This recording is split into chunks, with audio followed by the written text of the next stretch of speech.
Cape Cod Community College is ready to launch its new aviation technology program and find out how oysters can help reduce nitrogen loading in the Cape's waterways. On this episode of Barnstable Today, it's Monday, November 9th, 2015. I'm Sarah Mannel.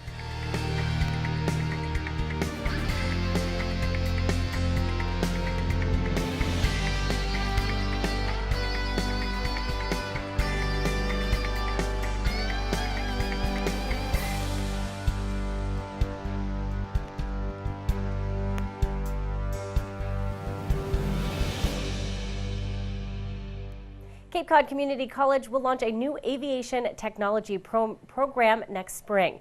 Cape Cod Community College President John Cox says the program will give students the tools they need to become aviation mechanics. A 12-month accelerated program. We're one of only 5 institutions in the country that have the accelerated program. There's 2 stackable certificates, one in airframe, which when you think of airframe, you're thinking of the body of the plane, and one in power plant, which is the engine system of the plane.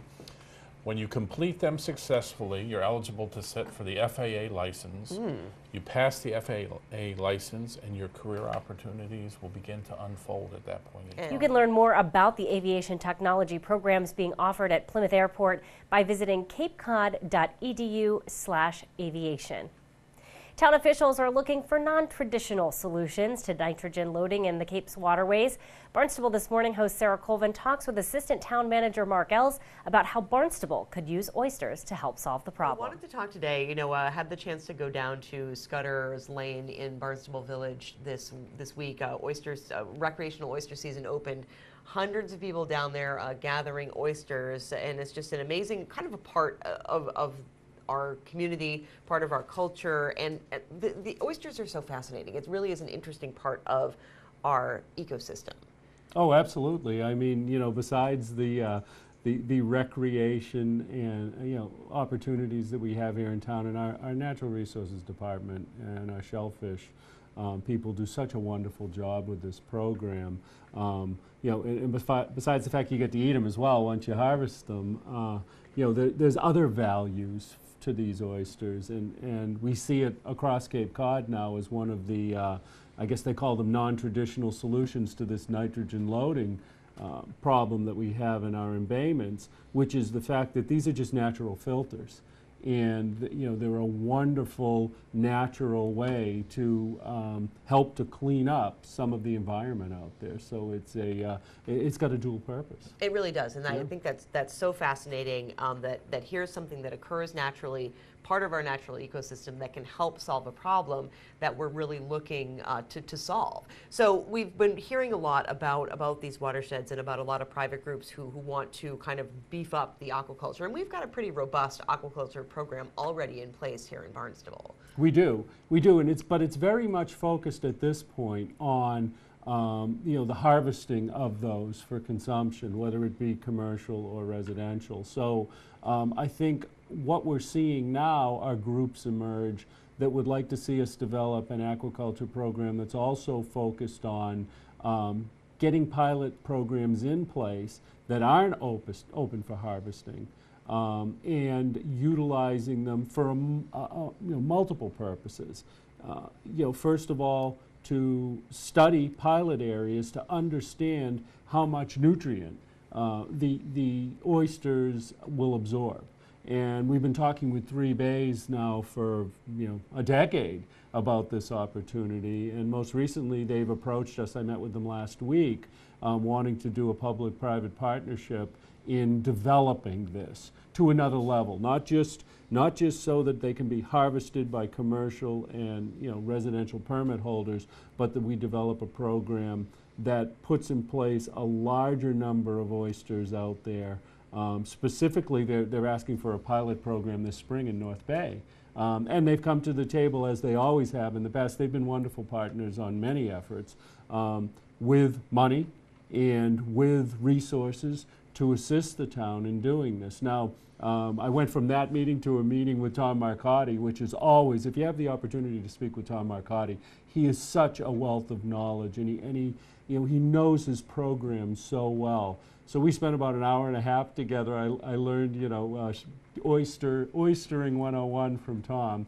And it was very helpful for me to understand, okay, what's it going to take to actually go out there and not only run a pilot program that we would monitor and we would be able to, drive information, but also to begin a propagation program so that we are growing more oysters so that we can begin to expand this aquaculture program, to many of our bays. And it can't just be done randomly. It's got to be done systematically. There are many factors to this, not just having the resources in place to grow them, but also the appropriate place to put them. We have state regulations that kick in because obviously if people know that there are shellfish some there, they are going to want to harvest them. That's what they're used to. And in many cases, the places where we would need to be doing these pilot programs or even a more expanded program than a pilot program, they wouldn't be focused on harvesting. We'd have to relay them and put them into areas afterwards that would be harvested. So that creates some new challenges. One of the biggest, obviously, is managing that from from having more officers out there to make sure that people weren't violating that no harvesting situation when a shellfish area is closed. So. Absolutely. And it's interesting when I think about this, I think to the layman, it says, well, what's so complicated? Let's just, propagate some oysters. Let's put the seeds in there and let them do their thing. But of course, you do need to monitor it and you need to control the conditions and make sure that it is favorable to have the oysters grow and also to be able to take a look at the water quality and say, is this actually working? Absolutely. And to also understand the biology that exists there, meaning the life that's there, and are there different, are there different organisms that might just kill off an oyster population? And Tom knows where that has existed historically, and maybe we shouldn't be trying to put oysters there for one reason or another, but there are other areas where it would work wonderfully. So, there's a lot that goes into it. Absolutely. And of course, it's not just here in Barnstable. It's something that we can look at Cape-wide, and as we're looking at the watershed issue, the 208 plan, all of that, when we're looking at dealing with these issues, is it something that you've been talking with other towns that we're looking at collaborations and public-private partnerships perhaps for this sort of thing? Absolutely, and I think the most recent that we've talked about is with Mashpee and Sandwich and looking at Pompanesett Bay, and I know I spoke about this the last time I was on your show and I briefed the town council on it, but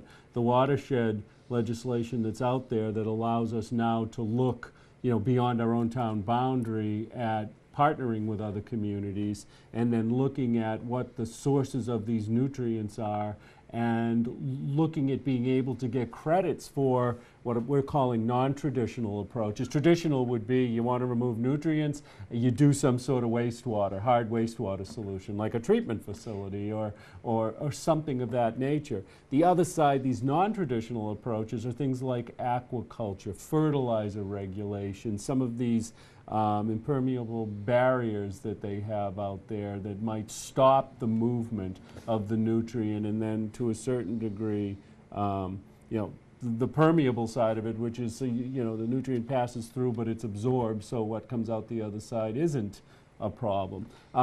The issue becomes, especially under this watershed permitting, how do you get credit for that? Right.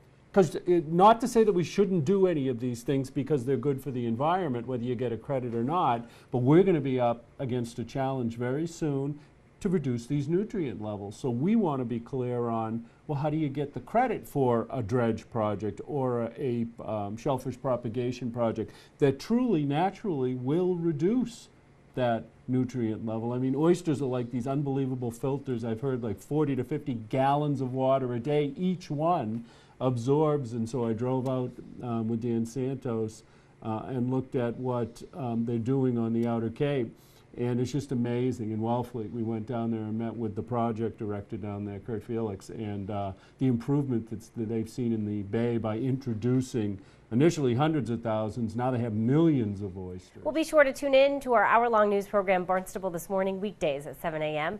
On tomorrow's show, we will chat with Police Chief Paul McDonald. We'll talk with DPW Director Dan Santos. Plus, we'll have all the news and information you need. For Barnstable Today, I'm Sarah Mannel.